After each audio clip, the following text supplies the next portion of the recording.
हरे कृष्णा। आप सबका भगवत गीता श्रवण में स्वागत है।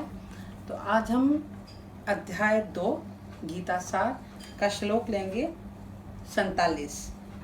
इसमें कृष्ण ने कर्म करने की विधि बताई है और कर्म क्या है ये बताया गया है। तो चलते हैं श्लोक की तरफ। कर्मणे एव अधिकारस्ते माम फलेषु कदाचन मा कर्म फला हेतु भूमा संग अस्तु अकर्मणि। तुम्हें अपना कर्म कर्तव्य करने का अधिकार है, किंतु कर्म के फलों के तुम अधिकारी नहीं हो। तुम ना तो कभी अपने आप को अपने कर्मों के फलों का कारण मानो, ना ही कर्म करने से कभी आसक्त हो। तात्पर्य श्रील प्रभुपाद के द्वारा। यहाँ पर 3 विचरणीय बातें हैं। कर्म जो कि स्वधर्म है, विकर्म तथा अकर्म। कर्म 3 प्रकार के होते हैं। जब हम कर्म के बारे में बात करते हैं तो हम किसी भी तरह का कर्म करें उसका फल हमारे हाथों में नहीं होता। हम कोई भी कर्म करें उसका फल हम परमेश्वर के हाथ में छोड़ देते हैं। तो कर्म के बारे में मैं बताऊंगी। कर्म पहला, जिन क्रियाओं को किसी के निर्धारित कर्तव्य के अनुसार किया जाता है उसे कर्म कहते हैं। हम सबके अपने अपने कर्तव्य हैं। हम कर्तव्य निर्वाह करते हुए जो भी कर्म करते हैं उन्हें कर्म कहा जाता है।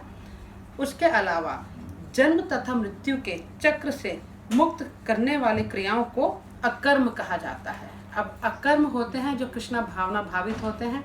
जो भी हम प्रभु की सेवा में करें, जो भी हम काम अपने आप को जीवन और मृत्यु के चक्र से छूटने के लिए करते हैं उनको हम अकर्म कहते हैं।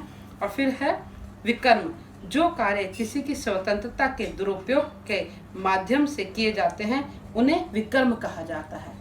अब किसी की स्वतंत्रता, हमें किसी भी तरह की जो स्वतंत्रता है, हम सब जीव आत्माएं हैं और परमात्मा ने हमें थोड़ी सी स्वतंत्रता दी है कि हम क्या कर्म करें इसके बारे में सोच विमर्श करें।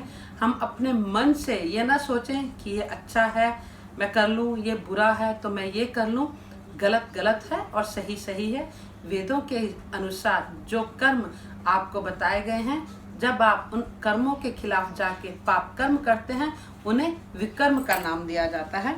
तो मैं अब तात्पर्य की तरफ फिर से आपको लेकर जाना चाहूँगी। यहाँ पर 3 विचरणीय बातें हैं, कर्म, विकर्म तथा अकर्म। कर्म ये वे कार्य हैं जिनका आदेश प्रकृति के गुणों के रूप में प्राप्त किया जाता है।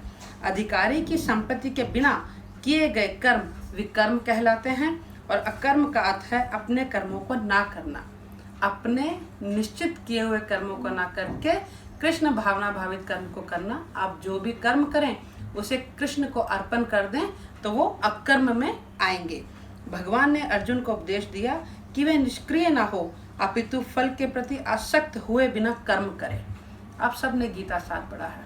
सबसे पहला नंबर में जो आता है, कर्म कर फल की इच्छा ना कर। मगर हम सब कर्म करते हैं फल की इच्छा के साथ। मैंने आज ये दान दिया तो ऐसा होगा, मैं मंदिर गई, ये व्रत किया, ये पूजा की, या कोई भी पुण्य का काम किया, कोई भी पाप कर्म किया, हमें उसका फल अवश्य ही मिलता है। मैं यहाँ पे थोड़ा सा आपको ये बताना चाहूँगी कि जब हम कर्म करते हैं तो हमारा जो अकाउंट है वो बढ़ता चला जाता है। जब हम अच्छे कार्य कर रहे होते हैं, अच्छे कर्म कर रहे होते हैं तो अच्छाई की तरफ जाता है हमारे अगले जन्म में या हमारे अभी के जन्म में। उसके हिसाब से ही हमें फल मिलता है।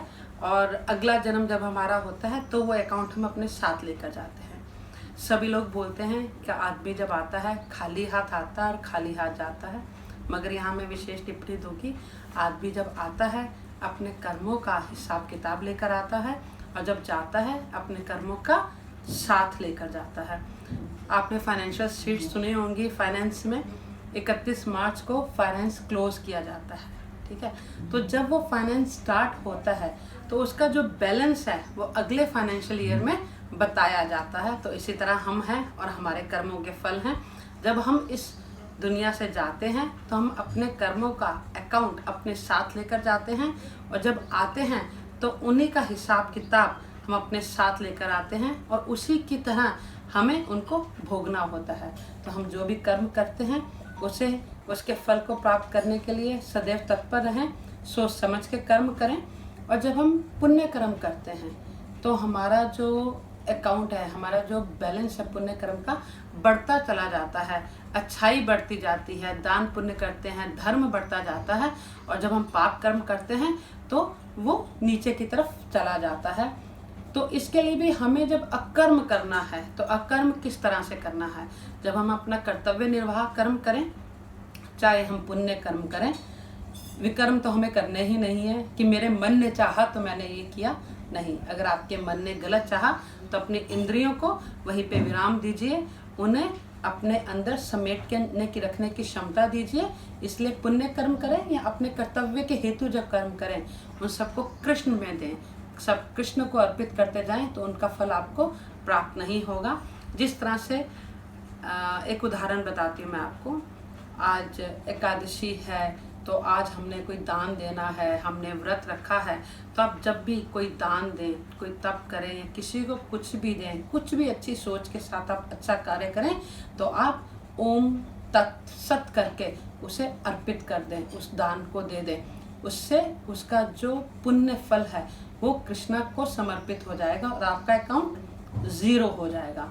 ना आपके अच्छे कर्मों का आपको फल मिलेगा, ना बुरे कर्मों का फल मिलेगा, जो कि हमें करने नहीं है। तो जब अकाउंट 0 होगा तो सब अकर्म हो जाएंगे और हमें वापस इस जीवन और मृत्यु के चक्र में नहीं आना होगा। तो कृष्ण हमें यहाँ पे कर्मों की यही परिभाषा बताते हैं। कर्म फल के प्रति आसक्त रहने वाला भी कर्म का कारण है। हर समय सोचते रहें कि मैंने ये किया था, मेरे को ये मिलना चाहिए, मैंने ऐसा किया, मेरे साथ ऐसा होना चाहिए, अरे मैंने तो सबके साथ अच्छा किया, फिर मेरे साथ बुरा क्यों हो रहा है।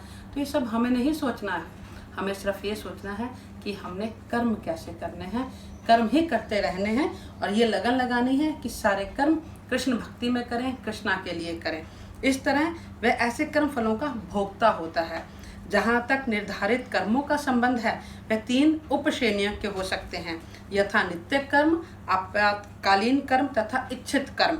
नित्य कर्म फल की इच्छा बिना शास्त्रों के निर्देशानुसार सत्वगुण में रहकर किए जाते हैं। जो भी कर्म हम शास्त्रों के कारण से करते हैं, उनके कहे पे करते हैं, वो सब कर्म हमारे सत्वगुण के होते हैं। फल युक्त कर्म बंधन के कारण बनते हैं और ऐसे कर्म अशुभ होते हैं। कोई भी आप कर्म करें उसके फल की इच्छा ना करें। हर व्यक्ति को अपने कर्म पर अधिकार है, किंतु उसे फल से अनासक्त होकर कर्म करना चाहिए। आप अपने कर्म कीजिए और बिना इस इच्छा के कि मेरे साथ अच्छा होगा या बुरा होगा, क्योंकि ये संसार की रीति है। आप बिना कर्म किए रह नहीं सकते। हमारा शरीर जब निर्जीव हो जाता है तभी वो कर्म नहीं करता। तो आप अपने अच्छे कर्म करें, वैदिक संस्कारों के हिसाब से कर्म करें और जो कर्म करें वो सब कृष्ण को अर्पित करते हुए करें। इसी के साथ इस कक्षा का विराम चाहूँगी। हरे कृष्णा।